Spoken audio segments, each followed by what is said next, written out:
recompensa é o tema que a gente pensou para esse dia, para esse texto, para essa palavra.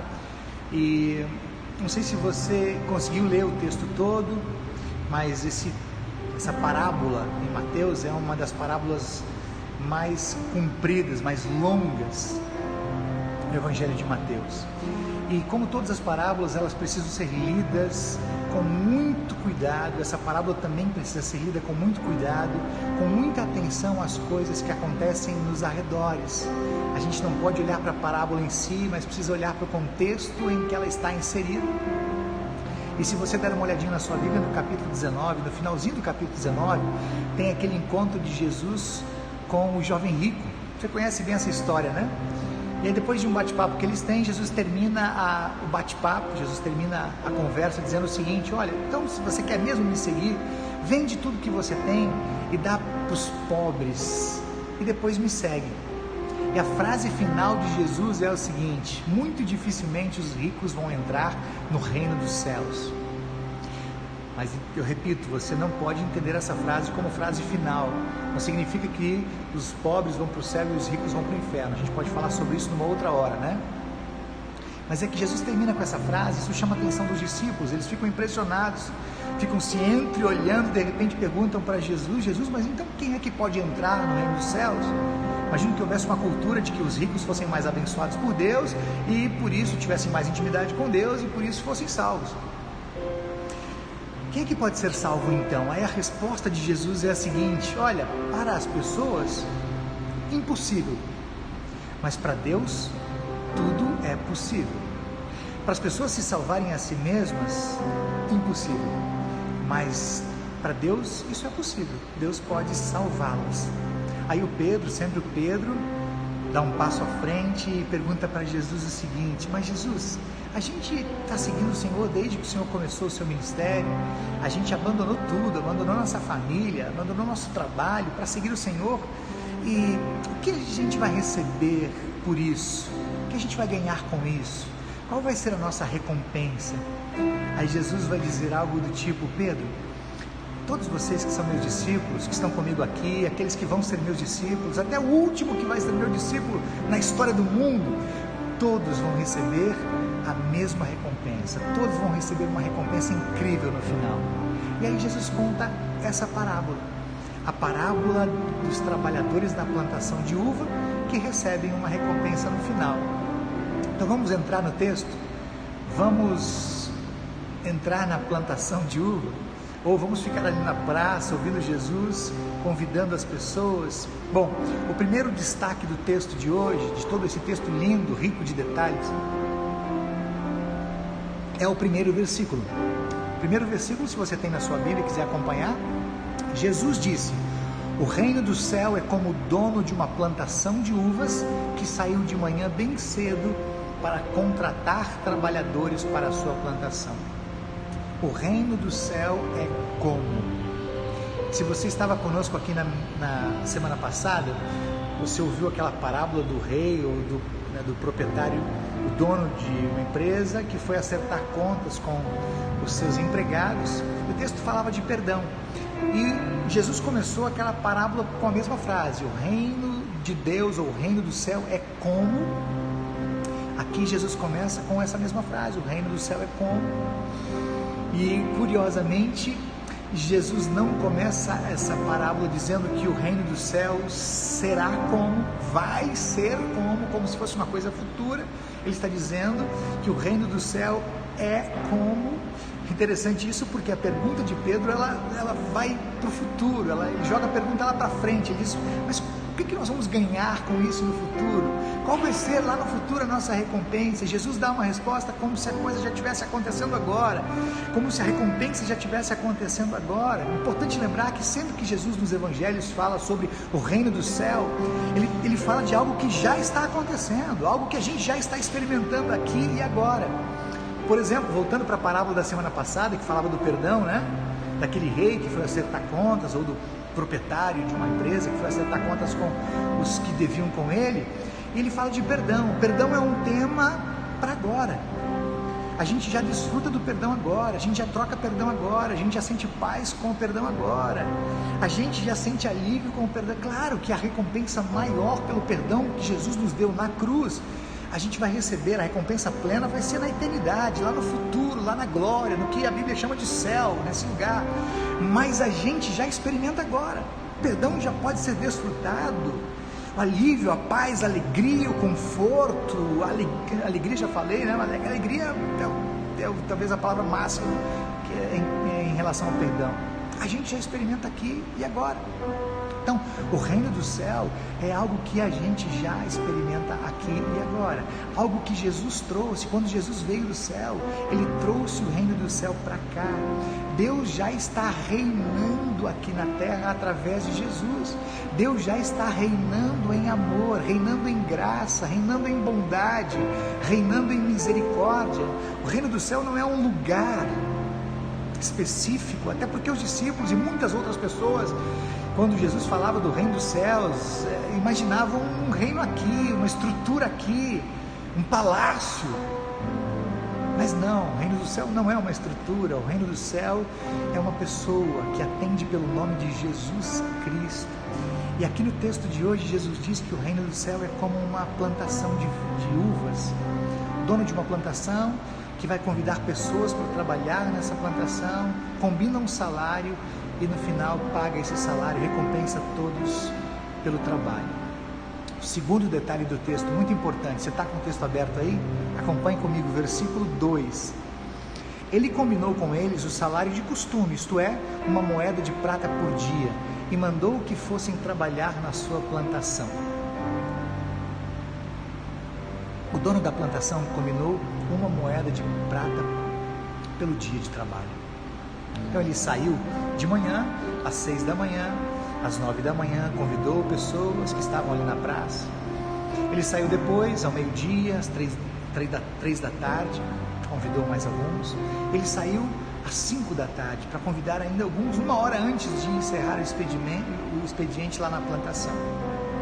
O lugar é uma praça de mercado público. Você já deve ter lá em Porto Alegre, né? Hoje é dia do Rio Grande. Porto Alegre tem uma praça grande, muitas pessoas ficam por ali vendendo, comprando, oferecendo emprego, algumas se beneficiando dessas ofertas de emprego. Naquela época, no contexto de Jesus, muitos trabalhadores eram diaristas, eles não tinham carteira assinada, eles não tinham um emprego fixo. Então eles não tinham garantido que iam ganhar, não tinham garantido que iam ter para aquele dia, ou para aquela semana, ou para aquele mês. Eles estavam ali na praça, esperando uma oportunidade para trabalhar, para que no final do dia tivessem um dinheirinho, e aí levassem para casa uma compra, uma comida, talvez uma roupinha nova. E o fazendeiro vai até lá e convida essas pessoas que estão ali na praça para trabalhar na sua plantação. Uma plantação de uva, sabe que a Bíblia fala muito sobre plantação de uva. Se você olhar para o Antigo Testamento, tem muitas histórias envolvendo plantação de uva. No Novo Testamento, muitas histórias envolvendo plantação de uva. Na verdade, a plantação de uva sempre foi usada para representar o povo de Israel. A plantação de uva é a representação do povo de Israel, do povo de Deus, do povo que está dentro do reino de Deus. Então a plantação de uva é o lugar onde Deus se manifesta em relação ao seu povo. É esse lugar, é o lugar que nós estamos aqui. Nós estamos dentro da plantação de uva, é um lugar de graça, é um lugar de convite, é um lugar de amor, é um lugar de oportunidade, é um lugar de comunhão. A vinha, portanto, antes de ser um lugar de trabalho, é um lugar de aconchego. Antes de ser um lugar de trabalho, é um lugar onde o Senhor está. É um lugar onde Deus se encontra com o seu povo, o patrão se relaciona com os seus empregados, ou Jesus se relaciona com os seus filhos. A bem da verdade, e eu queria que você já pegasse essa mensagem desde agora, a maior recompensa é estar na vinha. Não é necessariamente aquilo que vem ao final ou que vem depois, é aquilo que já se experimenta agora. A maior recompensa é você estar na vinha, estar na presença do patrão, estar na presença do Senhor, estar na presença de Jesus, é desfrutar agora, aqui agora, a companhia excelente, os cuidados graciosos do Senhor e Salvador Jesus Cristo. Já dei spoiler, né? Mas a gente vai fazer um desfecho agora. versículo 15, lá no final do texto, versículo 15 vai dizer assim: por acaso eu não tenho o direito de fazer o que eu quero com o meu próprio dinheiro? Ou você está com inveja somente porque fui bom para ele? Preste bem atenção no que nós vamos conversar agora, anote aí no seu caderninho. Depois de um monte de gente reclamar, o patrão vai dizer o seguinte: ei, vocês não acham que eu tinha o direito? A plantação é minha. Vocês não acham que eu tinha o direito de dar o que eu quisesse? De fazer o que eu quisesse fazer com aquilo que é meu? Ou você está com inveja, está incomodado porque eu fui bom com tantas pessoas que não trabalharam o tempo todo, mas que ganharam a mesma moeda de prata? É muito importante que se diga que, se você entendeu bem a parábola, os trabalhadores não foram injustiçados, eles receberam aquilo que foi combinado. Mas mesmo não sendo injustiçados, mesmo tendo recebido o que combinaram, muitos reclamaram com o patrão. Eu queria que você tentasse imaginar, faça um exercício aí de imaginação. As pessoas estão na fila no final do dia, e lá está o patrão com o administrador para acertar o salário de cada um. Está todo mundo animado, cansado do dia de trabalho, mas feliz porque trabalhou, vai receber o salário, vai receber o dinheirinho, vai poder passar na mercearia, vai poder comprar uma bolacha, vai comprar alguma coisa diferente, vai levar um suco para casa, um refri. Está todo mundo empolgado, olhando para o patrão, olhando para aquela fila que está chegando a sua vez. Mas daqui a pouco eles começam a olhar para o lado, daqui a pouco eles começam a olhar para os outros, porque os outros ganharam. E aí eles ficam incomodados, eles ficam inquietos. E aqui Jesus está querendo ensinar uma grande lição para mim e para você, para os discípulos, para mim, para você, para todos os que estão dentro do reino dos céus. Sabe que quando a gente olha demais para as outras pessoas, para os outros, para os que estão ao nosso lado, e a gente às vezes fica inquieto porque os outros têm algumas coisas que a gente não tem.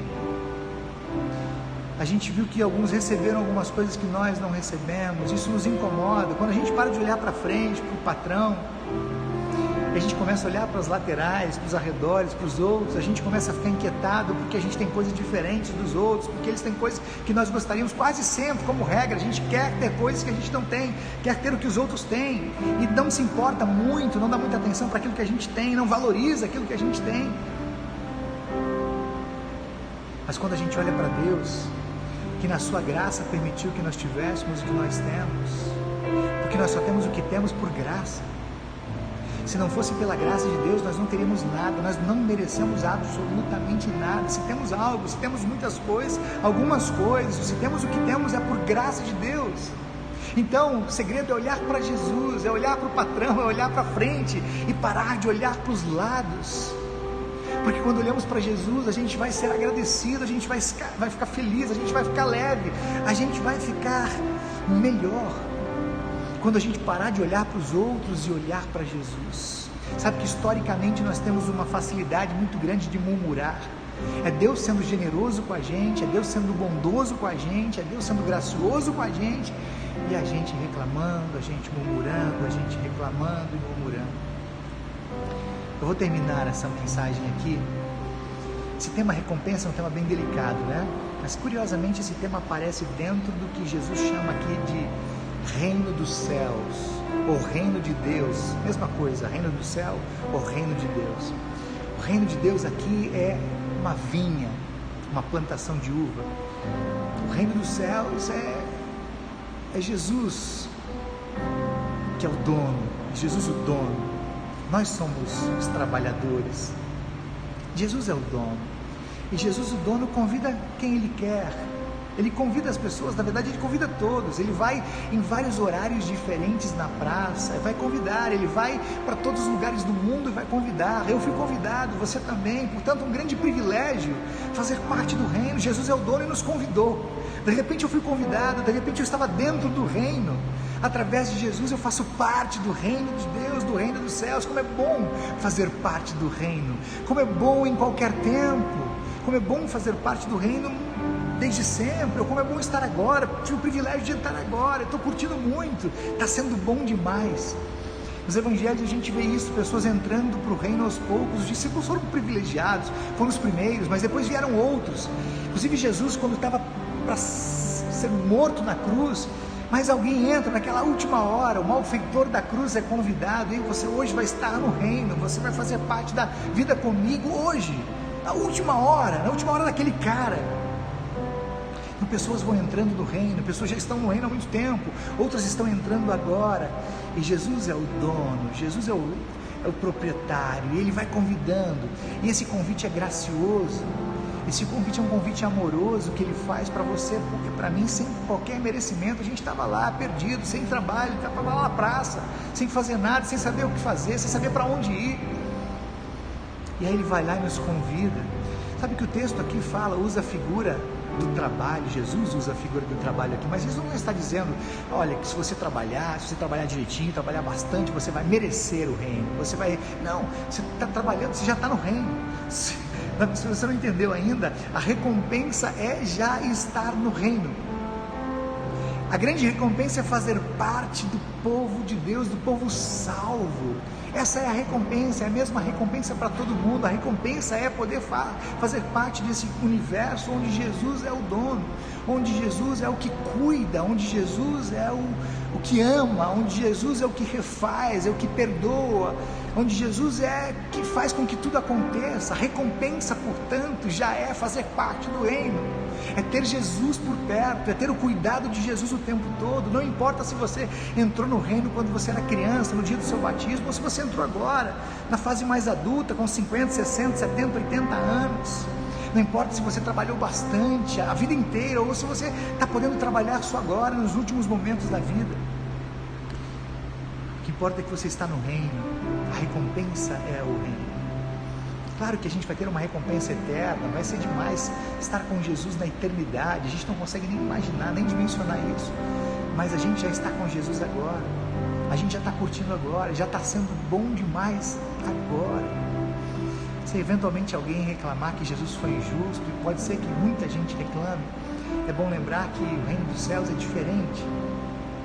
No reino dos céus as coisas são diferentes. Lembra da semana passada? O perdão, como o perdão é praticado no mundo, como as pessoas praticam o perdão de uma forma geral, e como no reino dos céus se pratica o perdão para o inimigo, o perdão 70 vezes 7, ou 77 vezes, ou incontáveis vezes, ou quantas vezes necessário for.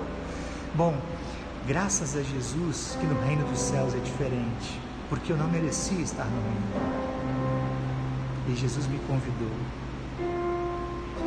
Só estou no reino por graça, que Jesus me convidou, e essa é a maior recompensa da vida, é já estar no reino, é já fazer parte do reino, é já desfrutar do cuidado que Jesus tem com as pessoas que estão na plantação, com as pessoas que estão no reino de Deus, a vida com Jesus.